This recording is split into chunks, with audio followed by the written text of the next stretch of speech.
Hi hello friends, welcome back to my channel. ಇವತ್ತಿನ ವಿಡಿಯೋದಲ್ಲಿ ಶ್ರೀಗಂಧದ ಗುಡಿ ಕನ್ನಡ ಸೀರಿಯಲ್ನ ಇವತ್ತಿನ ಸಂಚಿಕೆ ಏನಾಯಿತು ಅಂತ ನೋಡೋಣ. ಸಂಚಿಕೆ 68 ಹಿಂದಿನ ಸಂಚಿಕೆಯಲ್ಲಿ ನೀವೆಲ್ಲರೂ ನೋಡೇ ಇರ್ತೀರ. ಹರಿಗೆ ದೀಪ ಕೊಟ್ಟಿರ್ತಾಳೆ, ಕಾಮಾಕ್ಷಿ ದೀಪ, ಇದನ್ನು ತೊಳ್ಕೊಂಡು ಬಾ ಅಂತಂದು. ಅವನು ಕಂಟಿಗೆ ಹೇಳ್ತಾನೆ ಮತ್ತು ತಪ್ಪಿಸ್ಕೊಳಕ್ಕೆ ನೋಡ್ತಾನೆ.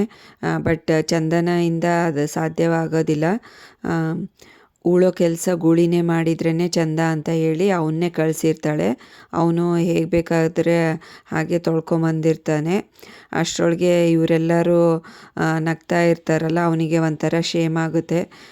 ಹೇಗೋ ಹೋಗಿ ತೊಳ್ಕೊಂಡು ಬರೋಕ್ಕೆ ಹೋಗ್ತಾನೆ ಒಳಗಡೆ. ಇವಳು ಚಂದನ ಮತ್ತು ಇದ್ರ ಹತ್ರ ದೇವ್ರ ಮನೆ ಹತ್ರ ಎಲ್ಲ ಹೋಗಿ ಕ್ಲೀನ್ ಮಾಡ್ತಾ ಇರ್ತಾಳೆ. ಫೋಟೋ ಕ್ಲೀನ್ ಮಾಡೋದು, ಹಾಗೆ ಹೂವೆಲ್ಲ ಬಿಸಾಡಿ ಎಲ್ಲ ಗಲೀಜಾಗಿಬಿಟ್ಟಿರುತ್ತಲ್ಲ ಅದನ್ನೆಲ್ಲ. ನೀವು ದಿನ ಪೂಜೆ ಮಾಡೋದಿಲ್ವಾ ಅಣ್ಣ ಅಂತ ಕೇಳ್ತಾಳೆ. ಇಲ್ಲ, ಮಾಡ್ತೀವಲ್ಲಮ್ಮ, ಅಮಾವಾಸ್ಯೆಗೆ ಮತ್ತು ದೀಪಾವಳಿ, ಅಮ್ಮಂದ ತಿಥಿಗೆ ಎಲ್ಲ ಮಾಡ್ತೀವಿ ಅಂತ ಹೇಳ್ತಾನೆ. ಇವರೆಲ್ಲ ನಗಾಡ್ತಾ ಇರ್ತಾರೆ. ಅಣ್ಣಂಗೆ ಚೆನ್ನಾಗಿ ಸರಿಯಾಗಿ ಮಾಡಿದ್ದಾರೆ ಅದಕ್ಕೆ ಅಂತ ಮಯೂರ ಅಂತೂ ಬಿದ್ದು ಬಿದ್ದು ನಗ್ತಾ ಇರ್ತಾನೆ. ಅಷ್ಟಕ್ಕೂ ಕಾಮಾಕ್ಷಿ ದೀಪ ತಂದು ಕೊಡ್ತಾನೆ. ಸರಿಯಾಗಿ ತೊಳೆದಿರಲ್ಲ, ಹೋಗಿ ಇನ್ನೊಂದು ಸರಿ ನೀಟಾಗಿ ತೊಳ್ಕೊಂಡು ಬನ್ನಿ, ಚೆನ್ನಾಗಿ ತೊಳೆದಿಲ್ಲ, ಹುಣ್ಸೆಹಣ್ಣು ಹಾಕಿ ತೊಳೀರಿ ಅಂತ ಹೇಳ್ತಾಳೆ. ಈಗ ಹುಣ್ಸೆಹಣ್ಣು ಮರ ಹುಡ್ಕೊಂಡು ಹೋಗ್ಬೇಕಾ ಅಂತ ಹೇಳ್ತಾನೆ. ಅದಕ್ಕೆ ಮುತ್ತುರಾಜ್ ನಾ ತೋರಿಸ್ತೀನಿ ಬಾರೋ ಅಂತ ಹೇಳ್ತಾನೆ. ಎಲ್ಲರೂ ನಗಾಡ್ತಾರೆ. ಅದಕ್ಕೆ ಇನ್ನೂ ಸ್ವಲ್ಪ ಬೇರೆ ಬೇರೆ ಐಟಮ್ಸ್ ಇರ್ತಾವಲ್ಲ, ಗಂಟೆ ಮತ್ತು ಅದು ಇದು ಎಲ್ಲ ಸೇರಿಸಿ ಕೊಡ್ತಾಳೆ. ಹೋಗಿ ಕ್ಲೀನಾಗಿ ಉಜ್ಕೊಂಡು ನೀವೇ ತೊಳ್ಕೊಂಡು ಬರಬೇಕು ಅಣ್ಣ, ನೀವು ಜಸ್ಟ್ ಹುಣ್ಸೆಹಣ್ಣು ತೋರಿಸ್ಬೇಕು ಅಷ್ಟೇ ಅಂತ ಹೇಳ್ತಾಳೆ ಚಂದನ ಮತ್ತು ಅದೆಲ್ಲ ಕ್ಲೀನ್ ಮಾಡೋಕ್ಕೆ ಹೋಗ್ತಾಳೆ. ಇವನು ಕ್ಲೀನ್ ಮಾಡ್ಕೊಂಡು ಬರ್ತಾನೆ. ಅಷ್ಟರೊಳಗೆ ಎಲ್ಲರೂ ಸೇರಿ ಪೂಜೆ ಮಾಡ್ತಾರೆ ನಿಂತ್ಕೊಂಡು. ಇವಳೇನೋ ಎಲ್ಲ ಕ್ಲೀನ್ ಮಾಡಿಕೊಂಡು ರೆಡಿ ಮಾಡ್ಕೋತಾಳೆ. ಎಲ್ಲ ತುಂಬ ಗಲೀಜಾಗೋಗ್ಬಿಟ್ಟಿರುತ್ತೆ. ದಿನ ಬೇರೆ ಹಚ್ಚೋದಿಲ್ಲ, ಇವರೇ ಗಂಡು ಮಕ್ಕಳಲ್ವ ಅಂತ ಅಂದ್ಕೊಂಡು ಇದನ್ನೆಲ್ಲ ಕ್ಲೀನ್ ಮಾಡಿಕೊಂಡು ಒರೆಸ್ಕೊಂಡು ನೀಟಾಗಿ ರೆಡಿ ಮಾಡಿಕೊಂಡು ಹೂವಿನ ಹಾರ ಎಲ್ಲ ತರಿಸಿರ್ತಾಳೆ. ಫ್ರೆಶ್ಶಾಗಿ ಎಲ್ಲದನ್ನೂ ಹಾಕ್ಕೊತಾಳೆ.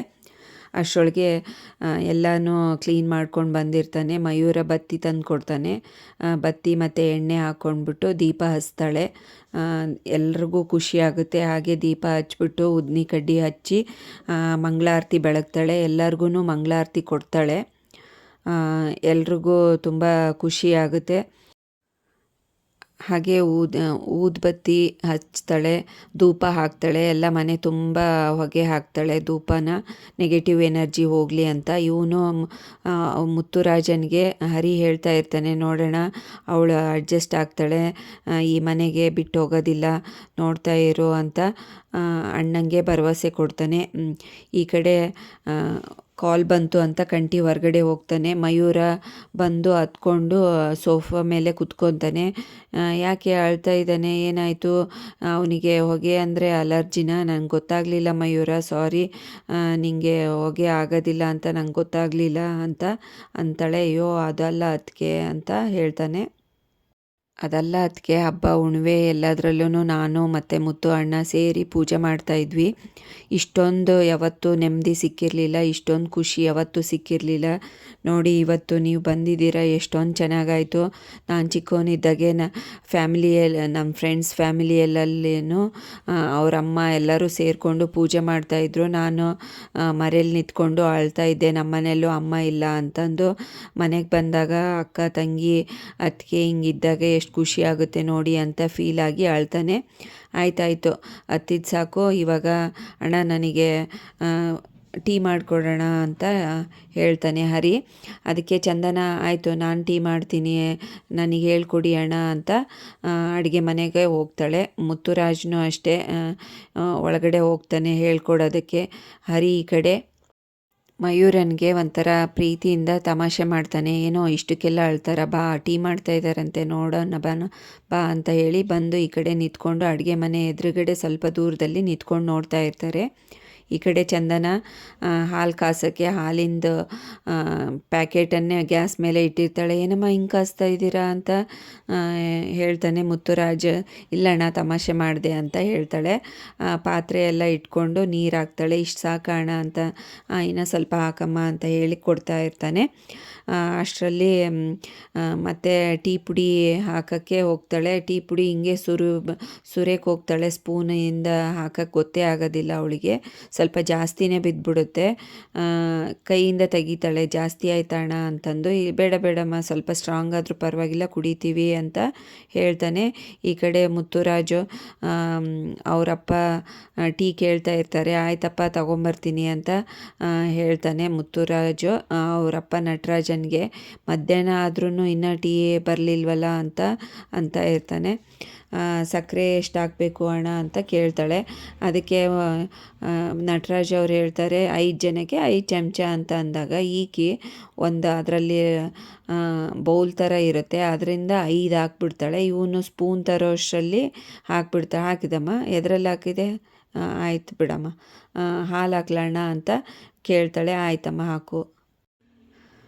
ಹಾಲನ್ನು ಚೆನ್ನಾಗಿ ಹಾಕ್ತಾಳೆ. ಆಯ್ತಮ್ಮ ಸಾಕು ಬಿಡಮ್ಮ ಸಾಕು ಅಂತ ಹೇಳಿ ಚೆನ್ನಾಗಿ ಕುದಿಯುತ್ತೆ. ನೋಡೋಣ, ನೀವು ಹೇಳ್ಕೊಟ್ರಿ, ನಾನು ಫಸ್ಟ್ ಟೈಮು ಟೀ ಮಾಡೋದು ಕಲ್ತ್ಕೊಂಡ್ಬಿಟ್ಟೆ ಅಂತ ಹೇಳ್ತಾಳೆ. ಅದನ್ನು ಸೋಸ್ತಾರೆ ಇಬ್ಬರು ಸೇರಿಕೊಂಡು ಲೋಟಕ್ಕೆ.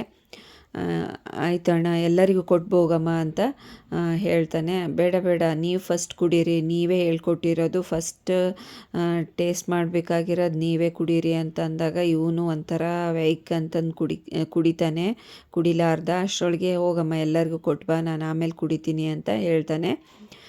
ಎಲ್ಲರಿಗೂ ಕೊಡ್ತಾಳೆ. ಟೀ ಇವರಿಬ್ರಿಗೂ ಕೊಡ್ತಾಳೆ. ನೋಡಿ ಕುಡೀರಿ ಹೇಗಿದೆ ಅಂತ ಹೇಳಿ ಅಂತ ಕೇಳ್ತಾಳೆ. ಇವರಿಬ್ಬರು ಕುಡಿತಾರೆ. ತುಂಬ ಚೆನ್ನಾಗಿದೆ, ಸೂಪರಾಗಿದೆ ಅಂತ ಹೇಳ್ತಾರೆ. ಅಷ್ಟರಲ್ಲಿ ಕಂಠಿ ಬರ್ತಾನೆ. ತಗೊಳ್ಳೋ ಕಂಠಿ, ಟೀ ಕುಡಿಯೋ, ತುಂಬ ಚೆನ್ನಾಗಿ ಮಾಡಿದ್ದಾರೆ, ಸೂಪರಾಗಿ ಮಾಡಿದ್ದಾರೆ, ಕುಡ್ದು ಹೇಳು ಹೇಗಿದೆ ಅಂತ ಹೇಳಿ ಅವನಿಗೂ ಕೊಡ್ತಾಳೆ. ಅದಕ್ಕೆ ಈ ಕಡೆ ಮುತ್ತುರಾಜ್ ಅನ್ಕೋತಾನೆ, ಈ ಟೀನಾದರೂ ಕುಡಿದು ಇವರು ಜಗಳನಾದರೂ ಇನ್ಮೇಲೆ ಆಡೋದು ತಪ್ಪಿಸ್ಲಪ್ಪ ಅಂತ ಬೇಡ್ಕೋತಾನೆ ದೇವ್ರ ಹತ್ರ. ಹಾಗೆ ಅಲ್ಲಿ ನಿಮ್ಮ ತಂದೆಗೆ ಕೊಟ್ಟು ಬರ್ತೀನಿ ಟೀ ಅಂತ ಹೇಳಿ ಹೊರಗಡೆ ಹೋಗ್ತಾಳೆ ಚಂದನ. ಆ ಕಡೆ ಮುತ್ತುರಾಜ್ ನಟರಾಜ್ ಅವರು ಹೊರಗಡೆ ಕೂತಿರ್ತಾರೆ. ಟೀ ತಂದು ಕೊಡ್ತಾಳೆ. ತಗೊಳ್ಳಿ ಟೀ ಹೇಗಿದೆ ಅಂತ ಹೇಳಿ ಅಂತ ಕೊಡ್ತಾಳೆ. ಅದಕ್ಕೆ ಅವನು ಸ್ವಲ್ಪ ಕುಡಿದು ಒಂದು ಸಿಪ್ಪು ಬಾಯಲ್ಲೇ ಇಟ್ಕೊಂಡಿರ್ತಾರೆ. ಚಂದನ ಕೇಳ್ತಾಳೆ ಹೇಗಿದೆ ಅಂತ. ಸೂಪರಾಗಿದೆ ಅಮ್ಮ ಅಂತ ತಲೆ ಅಳ್ಳಾಡಿಸ್ತಾನೆ, ಬಾಯಲ್ಲಿ ಇರುತ್ತೆ. ಅಷ್ಟರಲ್ಲಿ ಚಂದನ ಒಳಗಡೆ ಹೋಗ್ತಾಳೆ. ಇವನು ಉಗುಳ್ಬಿಡ್ತಾನೆ ಬಾಯಲ್ಲಿರೋದು. ಅಪ್ಪ ಇಂಥ ಭಯಂಕರ ಟೀ ಯಾವತ್ತೂ ಕುಡ್ದೇ ಇಲ್ಲ ಅಂತ ಹೇಳಿ ಕಪ್ಪು ಆ ಕಡೆ ಸೈಡಿಗೆ ಇಟ್ಟು ಹಾಗೆ ಕೂತಿರ್ತಾನೆ. ಒಳಗಡೆ ಬಂದು ಕೇಳ್ತಾಳೆ ಎಲ್ಲರಿಗೂ ಹೇಗಿದೆ ಟೀ ಅಂತ. ಅದಕ್ಕೆ ಎಲ್ಲರೂ ಹಾಗೆ ಒಂಥರ ಮುಖ ನೋಡಿಕೊಂಡು ಒಂಥರ ಭಯಂಕರವಾಗಿದೆ ಟೀ ಅಂತ ಯಪ್ಪ ಅಂತ ಅನ್ಕೋತಾ ಇರ್ತಾರೆ. ಅದಕ್ಕೆ ಈ ಥರ ಟೀ ನಮ್ಮ ಫ್ಯಾಮಿಲಿಗೆ ಬರೋದಿಲ್ಲ, ನಾನಂತರೂ ಕುಡಿಯೋದಿಲ್ಲ ಅಂತ ಹೇಳಿ ಮಯೂರ ಟೇಬಲ್ ಮೇಲೆ ಇಟ್ಬಿಡ್ತಾನೆ. ಹೌದಾ, ಚೆಕ್ ಮಾಡ್ತೀನಿ ಇರು ಅಂತ ಹೊರಗಡೆ ಬರ್ತಾಳೆ. ಇವ್ರ ಮಾವ ಕುಡಿತಾನೆ ಇಲ್ಲೋ ಅಂತ ಚೆಕ್ ಮಾಡೋಕ್ಕೆ ಬರ್ತಾಳೆ. ಅವನು ಕುಡ್ದಂಗೆ ಮಾಡಿ ನಾಟಕ ಮಾಡಿ ಅಲ್ಲೇ ಇಟ್ಟು ಓಡೋಗ್ಬಿಡ್ತಾನೆ. ಇನ್ನೇನು ಕೇಳ್ತಾಳಪ್ಪ ಅಂತಂದು ಚಂದನ ಮತ್ತೆ ಒಳಗಡೆ ಹೋಗ್ತಾಳೆ. ಅವಳಿಗೆ ಅರ್ಥ ಆಗ್ಬಿಡುತ್ತೆ ಟೀ ಚೆನ್ನಾಗಿಲ್ಲ ಅಂತಂದು. ಈ ಕಡೆ ಯಾರು ಕುಡ್ದೇ ಇರಲ್ಲ, ಹಾಗೆ ಕುತ್ಕೊಂಡಿರ್ತಾರೆ. ಮಯೂರ ಹೇಳ್ತಾನೆ, ಅದಕ್ಕೆ ಇಷ್ಟೊಂದು ಚೆನ್ನಾಗಿ ಮಾಡಿದ್ದೀರ ಟೀ, ನೀವು ಕುಡ್ದೇ ಇದ್ದರೆ ಹೇಗೆ ಅಂತ ಹೇಳಿ ತಗೊಳ್ಳಿ ಕುಡೀರಿ ಅಂತ ಹೇಳಿ ಕೊಡ್ತಾನೆ. ಕುಡಿತಾಳೆ. ಅಪ್ಪ ಎಷ್ಟು ಕೆಟ್ಟದಾಗಿದೆ ಈ ಥರ ಟೀ, ನಾನು ಯಾವತ್ತೂ ಕುಡ್ದೇ ಇರಲಿಲ್ಲ ಅಂದಾಗೆ ಎಲ್ಲರೂ ನೋಡಿ ನಗಾಡ್ತಾರೆ. ಆಯ್ತಣ್ಣ ಇವತ್ತು ಚೆನ್ನಾಗಿ ಮಾಡದೇ ಇರ್ಬೋದು, ನೋಡಿ ನಾಳೆಯಿಂದ ಮತ್ತೆ ಇನ್ನೂ ಚೆನ್ನಾಗಿ ಮಾಡ್ತೀನಿ, ಕಲಿಯೋವರೆಗೂ ನಾನು ಬಿಡೋದೇ ಇಲ್ಲ, ಡೈಲಿ ಮಾಡಿ ನಿಮಗೆಲ್ಲರಿಗೂ ಕುಡಿಸ್ತಾ ಇರ್ತೀನಿ ಅಂತ ಹೇಳ್ತಾಳೆ. ಅದಕ್ಕೆ ಎಲ್ಲರೂ ಭಯ ಬಿದ್ದು ಎಲ್ಲರೂ ಒಂದೊಂದು ದಿಕ್ಕಿಗೆ ಓಡೋಗ್ಬಿಡ್ತಾರೆ. ಚಂದನಗೆ ಫುಲ್ ಶಾಕ್ ಆಗಿಬಿಡುತ್ತೆ. ಏನಪ್ಪ ಇದು ಹೀಗೆ ಮಾಡ್ತಾರೆ ಇವರು ಎಲ್ಲ, ಆದರೂ ನಾನು ಕಲಿಯೋವರೆಗೂ ಬಿಡಲ್ಲ, ಟೀ ಚೆನ್ನಾಗಿ ಕಲಿತು ಎಲ್ಲರಿಗೂ ಕೊಡ್ತೀನಿ ಅಂತ ಅನ್ಕೋತಾಳೆ. ಅಷ್ಟರಲ್ಲಿ ಎಲ್ಲರೂ ಹೋಗಿದ್ದು ನೋಡಿ ಇವಳಿಗೂ ಟೀ ಬೇಜಾರಾಗುತ್ತೆ, ಅಲ್ಲೇ ಇಟ್ಟು ಓಡೋಗ್ಬಿಡ್ತಾಳೆ ಆ ಕಡೆ. ಈ ಕಡೆ ಮತ್ತೆ ಬೇರೆ ಸೀನ್ ತೋರಿಸ್ತಾರೆ ನೋಡಿ. ಮುತ್ತುರಾಜು ಹೊರಗಡೆ ಎಲ್ಲರ ಬಟ್ಟೆನೂ ಒಗೆಯೋಕ್ಕೆ ರೆಡಿ ಮಾಡ್ಕೋತಾ ಇರ್ತಾರೆ. ಚೆನ್ನಾಗಿ ನೆನೆಸಿ ಇಟ್ಟಿರ್ತಾರೆ. ಅಣ್ಣ ಎಲ್ಲರದ್ದು ಕೆಲಸ ನೀವೇ ಮಾಡ್ತೀರಲ್ಲ, ಮನೆ ಕೆಲಸ, ಇವ್ರು ಯಾರೂ ಹೆಲ್ಪೇ ಮಾಡಲ್ಲ ನಿಮಗೆ, ಎಲ್ಲರೂ ಚಿಕ್ಕ ಮಕ್ಕಳು, ಅವ್ರ ಬಟ್ಟೆ ಎಲ್ಲ ನೀವೇ ಒಣಗಾಕ್ತೀರಾ, ಎಲ್ಲ ಕೆಲಸ ನೀವೇ ಮಾಡ್ತೀರಾ ಅಂದಾಗ, ಇರಲಿ ಬಿಡಮ್ಮ ಪಾಪ ಚಿಕ್ಕವರು ಅಂತ ಹೇಳಿ ಹೊರಗಡೆ ಹೋಗ್ತಾನೆ. ಅಷ್ಟರಲ್ಲಿ ಹರಿ ಬರ್ತಾನೆ. ಯಾಕೆ ನಿಮ್ಮ ಕೆಲಸ ನೀವು ಮಾಡ್ಕೊಳಕ್ಕಾಗಲ್ವಾ? ಎಲ್ಲರಿಗೂ ಎಲ್ಲ ಕೆಲಸನೂ ನಿಮ್ಮ ಅಣ್ಣನೇ ಮಾಡಬೇಕಾ? ಅವರೇ ಅಡುಗೆ ಮಾಡಬೇಕು, ಅವರೇ ಮನೆ ಎಲ್ಲ ಕೆಲಸ ಮಾಡಬೇಕು, ನಿಮ್ಮ ಬಟ್ಟೆನೂ ಒಗೆದು ಒಣ ಹಾಕಬೇಕು, ಯಾಕೆ ನೀವೇನು ಮಾಡ್ತೀರಾ ಅಂತ ಅಂದಾಗ ಹರಿ ಹೇಳ್ತಾನೆ, ಹೌದು ಅಣ್ಣ ನಮಗೆಲ್ಲ ಬಟ್ಟೆ ತರೋದು ಅವನೇ, ವಾಶ್ ಮಾಡೋದು ಅವನೇ, ಎಲ್ಲ ಕೆಲಸ ಮಾಡೋದು ಅವನೇ, ನಮಗೇನು ಯಾವುದು ಕೆಲಸ ಮಾಡೋಕ್ಕೆ ಬಿಡಲ್ಲ ಅಂತಾನೆ. ಆಯಿತು, ಇನ್ಮೇಲೆ ಎಲ್ಲ ನಿಮ್ಮ ಕೆಲಸ ನೀವೇ ಮಾಡ್ಕೊಳ್ಳಿ, ಅವ್ರಿಗೆ ಹೇಳಬೇಡಿ, ಅವ್ರು ದೊಡ್ಡ ಆರ್ಕಿಟೆಕ್ಟು, ಅವ್ರಿಗೆ ಎಷ್ಟು ಕೆಲಸ ಇರುತ್ತೆ ಅಂತ ಹೇಳ್ತಾನೆ. ಅಷ್ಟರಲ್ಲಿ ಫೋನ್ ಬರುತ್ತೆ, ಹೋಗ್ಬಿಡ್ತಾನೆ ಹರಿ. ಮುತ್ತುರಾಜ್ ಈ ಕಡೆ ಅಡುಗೆ ಮನೆಯಲ್ಲಿ ದೋಸೆ ರೆಡಿ ಮಾಡ್ತಾ ಇರ್ತಾನೆ, ದೋಸೆ ಹಾಕ್ತಾ ಇರ್ತಾನೆ. ಹಾಗೆ ಹರಿ ಬಂದುಬಿಡ್ತಾನೆ. ಬಂದು ಕೊಬ್ಬರಿ ಎಲ್ಲ ತಿಂತಾ ಇರ್ತಾನೆ. ಚಟ್ನಿ ಬೇಡವೇನೋ ನಿನಗೆ ಅಂತ ಅಂದಾಗ, ಇರಲಿ ಬಿಡೋಣ, ಒಂದೆರಡು ತಿಂದರೆ ಯಾಕೆ ಹಿಂಗೆ ಆಡ್ತೀಯಾ ಅಂತಾನೆ. ಚಟ್ನಿ ಎಲ್ಲ ಇಷ್ಟೊಂದು ಜನ ಇದ್ದೀವಿ ಕಣೋ, ಚಟ್ನಿ ಬೇಕು ಅಂತ ಇರ್ತಾನೆ. ಅಷ್ಟರಲ್ಲಿ ಚಂದನ ಬರ್ತಾಳೆ. ಆಯ್ತಮ್ಮ ತಿಂಡಿ ಆಯಿತು, ಇನ್ನೇನು ದೋಸೆ ಎಲ್ಲ ಒಯ್ದಿದ್ದಾಯಿತು, ಇನ್ನು 2 ನಿಮಿಷ ಚಟ್ನಿ ಮಾಡಿಬಿಡ್ತೀನಿ ಅಂತ ಅಂದಾಗ, ಅದಲ್ಲಣ್ಣ ಒಂದು ಹೆಲ್ಪ್ ಬೇಕಿತ್ತು ಅಂತ ಕೇಳ್ತಾಳೆ. ಅಷ್ಟರಲ್ಲಿ ಆಯ್ತಮ್ಮ ರೂಮ್ ತಾನೇ ಹುಡುಕೊಡ್ತೀನಿ ಬಿಡು, ಎಲ್ಲರಿಗೂ ಹೇಳಿದ್ದೀನಿ ಅಂತ ಮುತ್ತುರಾಜ್ ಹೇಳ್ತಾನೆ. ಅಲ್ಲಿಗೆ ಈ ಸಂಚಿಕೆಯನ್ನು ಮುಕ್ತಾಯಗೊಳಿಸ್ತಾರೆ. ನೆಕ್ಸ್ಟ್ ಸಂಚಿಕೆಯಲ್ಲಿ ಏನಾಯಿತು ಅಂತ ಕಾದು ನೋಡೋಣ. ಅಲ್ಲಿವರೆಗೂ ಈ ವಿಡಿಯೋ ನೋಡಿದ್ದಕ್ಕೆ ಎಲ್ಲರೂ ಥ್ಯಾಂಕ್ಸ್. ಹಾಗೆ ಈ ವಿಡಿಯೋ ಇಷ್ಟ ಆದರೆ ಲೈಕ್ ಮಾಡಿ, ಶೇರ್ ಮಾಡಿ, ಕಮೆಂಟ್ ಮಾಡಿ, ಹಾಗೆ ಚಾನಲ್ನ ಸಬ್ಸ್ಕ್ರೈಬ್ ಮಾಡ್ಕೊಳ್ಳಿ. Thanks for watching.